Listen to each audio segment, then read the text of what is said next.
Hi, my name's Todd Atkins. I'm here hosting on behalf of Dr. Ahrens and Jackie Boyle. I'm from Queensland on the Gold Coast, and we've got a great call today. What I want to do is hand it over to Dr. Boersema, and he's going to run you through a great presentation. So I'll send it over to you, Dr. Ron. Thank you very much. I appreciate the opportunity to be here today and fill in for Dr. Joe. I know he's celebrating his 70th. He just joined me in the 70 club, so but I got him by 8 years, so he's got a ways to go to catch up with me. But I'm just thrilled to be here to share a bunch of knowledge that I hope is beneficial. One of my backgrounds is really talking about nutrition and digestion, and let's see where I go to share my screen. There we go. Share and slideshow. Yeah, there we go. Hopefully that will work out well. Are you able to see that okay? So you're muted. Are you able, is anybody able to see me there? All good, Dr. Ron. Oh, perfect, perfect. Thank you. Appreciate it. So anyway, the Jackie asked me to fill in and talk, and I love talking about the digestive system because it really is dear to my heart. Both my parents had serious problems. My mother died at age 56 years of age from a condition that they call celiac disease today. Back in the day, in the 60s, it was called non-tropical sprue. And it's really a deterioration of the small intestine because of a gluten and wheat intolerance.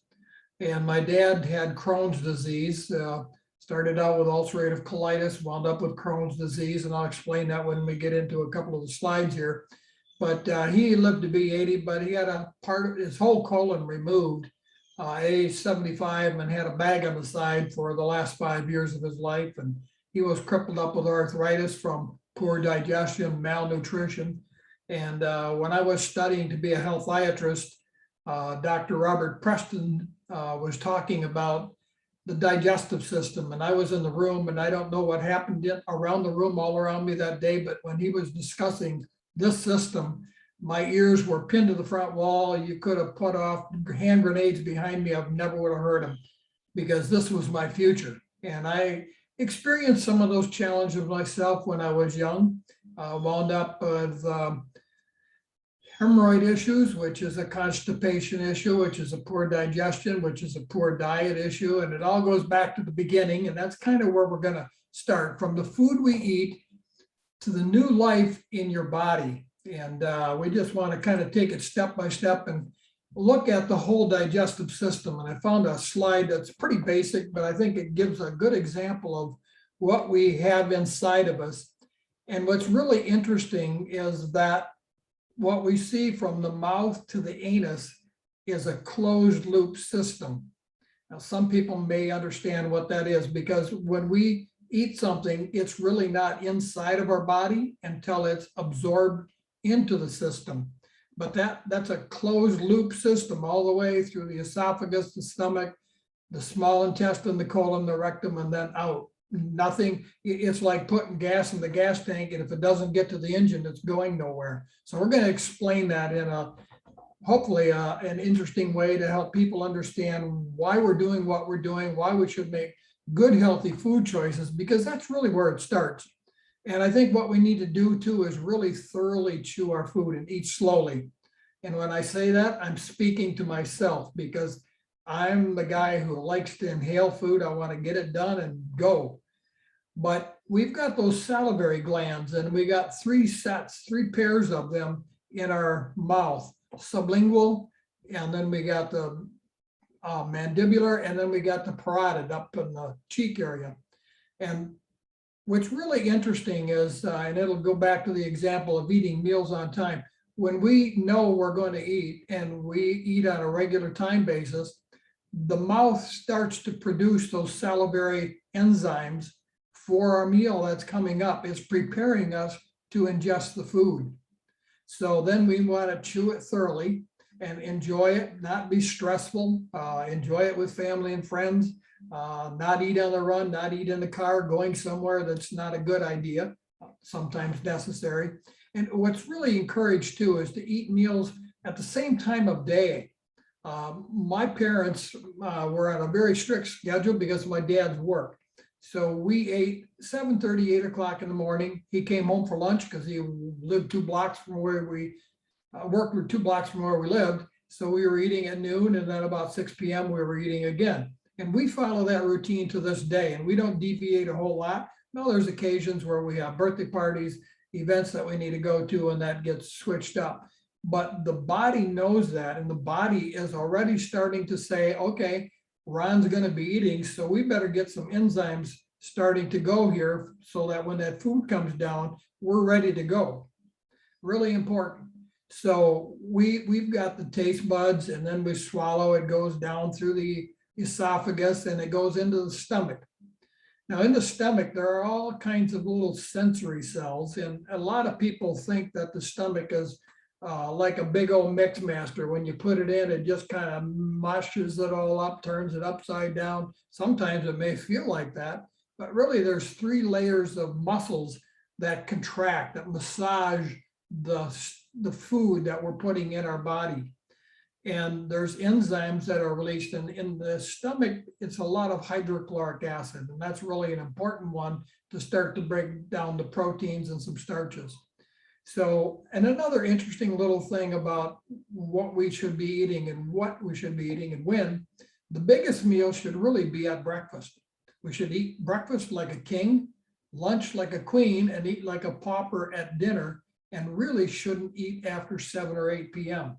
So we want the king meal, the big protein meal, the heaviest meal of the day, because we need the fuel for the activities of our day. Then as the day wanes on, we need some pickup at noon, the queen meal, and then at lunch or dinner time, then or supper, as we would say back in the early days, then we don't have any activities at night, and we need less because we don't need that fuel. And then we want that empty stomach so we can go into that restful sleep and not be eating a large meal and then go to bed, which many people wind up doing because they go out for dinner late and they come home, they have a dish of ice cream afterwards, go to bed, and they don't sleep because their body is working all night long trying to digest what we're putting in. It's not very effective and it's not efficient for what's going on. So in the stomach, it's got a sphincter valve at the top of it, right at the where you see the liver there, where it connects to the stomach, the esophagus. There's a valve there. And when the food goes in, it closes up.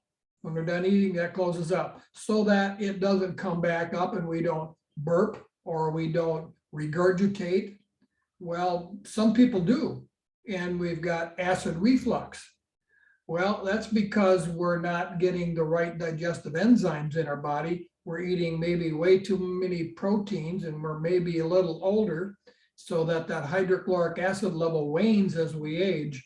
So then that starts to come up, and then we have acid reflux problems. And a lot of people suffer with that. And then what they do mistakenly is take antacids. Now, the reason we're not breaking down that food and it feels like it's not comfortable is because it's fermenting and it's not releasing because it's not done yet. So we got to get the enzymes going. Then at the bottom of the stomach, we got another sphincter valve at the duodenum area, which is where the small intestine attaches. And then when that food is measured and the pH is lowered enough, because the pH is pretty strong to break down the protein, when that gets digested, that pH level drops, and then we start to squirt a little bit into the duodenum, the first part of the small intestine. And then there's these measuring devices there, like the gallbladder, which produces, well, it stores the bile that's produced by the liver. So if there's any fat in that meal, then the liver is going to release it, stored in the bile in a gallbladder, and then that bile is released from the gallbladder into the duodenum area. And then there's pancreatic enzymes. That same thing is released from the pancreas. We think a lot, and for people who really haven't studied this at all, that we see a lot of people think the pancreas is all about blood sugar control and insulin and diabetes and all that. That's a part of it, but mostly it's digestive enzymes, and we need that. And we see a lot of that going on. So then when it gets down into that small intestine, we have the ileum. That's beyond the small intestine, the duodenum or duodenum, some may pronounce it, and it goes into the ileum. That's the small intestine. Interesting little facts while we're talking about that. That small intestine from the start at the duodenum to the cecum area where it attaches to the colon down at the bottom is roughly 20 feet in length. And I'll talk a little bit more about that. And then we've got the colon, which is at the cecum. You see the appendix down there at the bottom. The appendix, a lot of people have had them removed because years and years ago, the doctors didn't know that the tonsils, the appendix were all part of our immune system.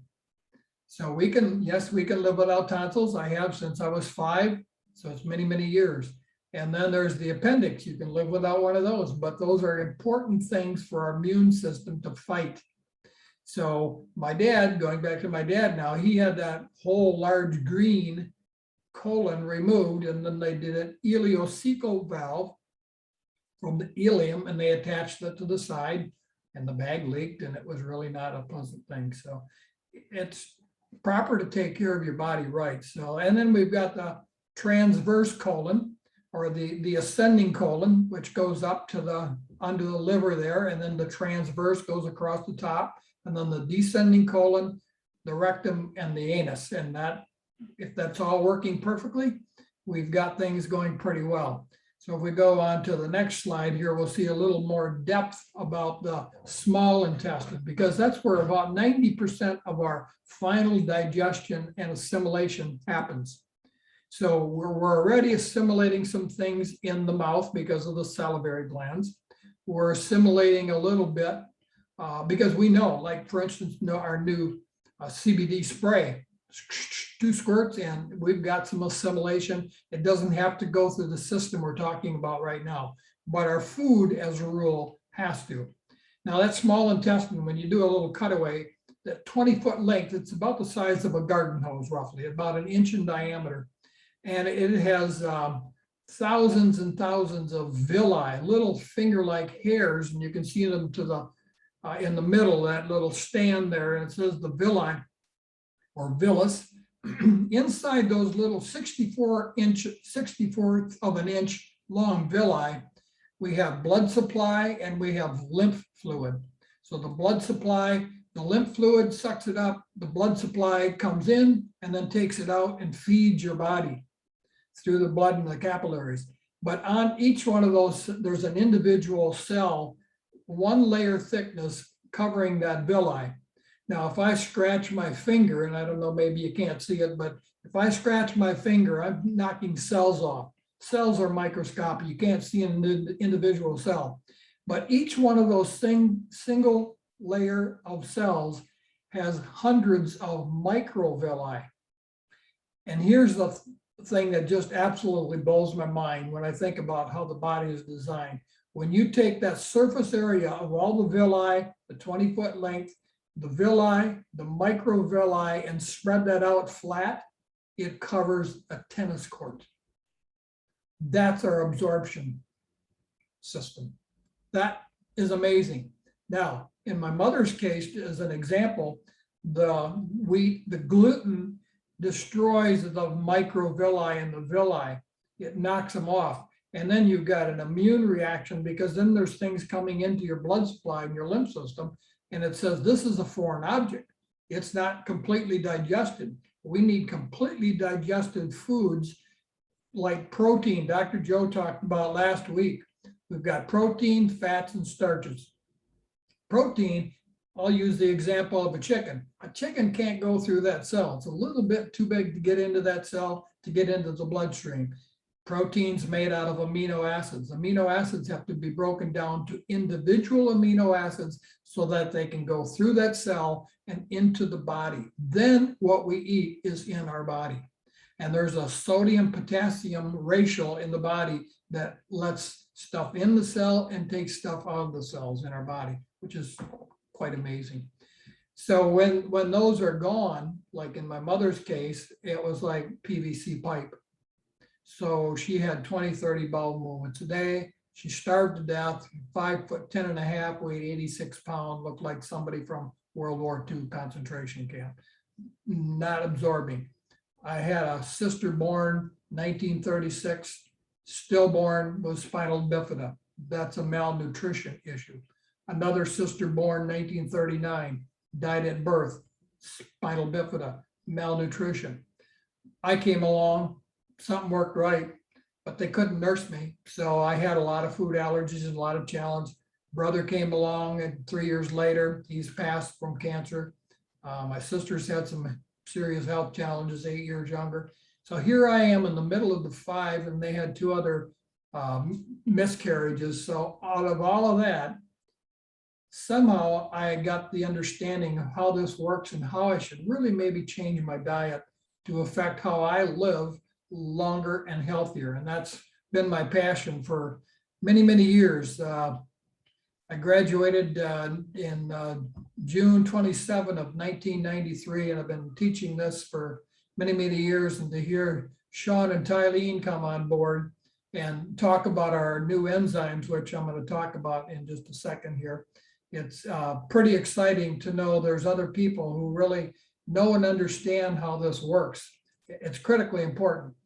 So we've got some really great products that I think are revolutionary in my mind. I've used a lot of digestive enzymes in my life. We worked with 30 different companies over the years, some great products, but I don't think I've seen anything as profoundly, intuitively well done product as what we have with the Relief product, because it addresses things at the cellular level in a way that nothing I've ever seen is doing. And it's because we have plant-based. Most digestive enzymes are, and pancreatic enzymes particularly, are from pork-based. And that's a little bit harder to break down. But the enzymes that come from plants, and particularly fermented plants, fermented foods are very, very absorbable, bioavailable to the body. And then put that with the probiotics, we've got a bang up winner. And then, of course, we've got our Emulin, which I think is one of the most blessed products in the world. Been using it for 4.5 years now. It's done amazing things to really help facilitate the body's lack of stress. And there's other words that start with an I that we can't use, and how that really helps. But the quercetin, the myricetin, and chlorogenic acid really helps the body to function, in our immune system to function at a high level. And if we're digesting right, we're going to have a good functioning immune system as well. So you put those together. And now one of my patriots here in Holland, he got his Power Mist today. He ordered it Saturday. I ordered it Thursday last week. He's got his, I don't. I'm a little disappointed, but it's coming tomorrow. So, but that product, again, it's taking care of 3 things in the body: the immune system, the neurological system, and the nervous system. So if we've got those really humming right with something that's 90+% absorbable, we got something so special, guys, that if we're not sharing this to the world, something's wrong. We better do, as I like to say, do a checkup from the neck up, because what we've got here in our hands is a trifecta, and we've got others that are amazing too. But these 3 together are going to change so many lives. I just feel so blessed to be able to share these products with people and educate people that it really needs to start with, well, I'll make, maybe some of you have read it. Dr. Robert Preston, my teacher and mentor. Poor health is a result of malnutrition. Malnutrition is a result of malabsorption. Malabsorption is a result of maldigestion, which is the result of an improper diet. And like Dr. Joe will say always too, we're not just talking products. We've got to start with a good diet, because supplements are not an excuse for a poor diet, because then you're just treating this for that. And even with good supplements from health food stores, most of them aren't that great to begin with, number one, because they're not organically grown and bioavailable like what we're getting with Purium and the wonderful people that we got producing the products for us. But if we're not getting that, we're just putting in more junk to treat a symptom of poor digestion, poor food choices. So we really got to go back to the beginning. And if we do that, we're going to really have a greater, healthier life. And basically, you know, we're going to function at an optimum level if they make the right choices. But it starts by making that decision. So that's my story, and I'm sticking to it. And there's one more slide that I made that I just thought, I'm going to put this on a t-shirt because I want to be a walking, talking billboard for what we've got in our hands. So Prevail Power Mist, the whole flower power, hemp fluid intra oral spray. So that's kind of the whole story today, and I can stop sharing my screen here, and that's it. Thank you so much. Thank you so much, Dr. Ron. That was fantastic, informative call. Now, what I'd like to do is I'm going to shut off the recording. Now, if you'd like to hang about, and if you're quite happy, Dr. Ron, is if you could answer a few questions, if anyone's got any questions for you. So I'll just cut off the recording now.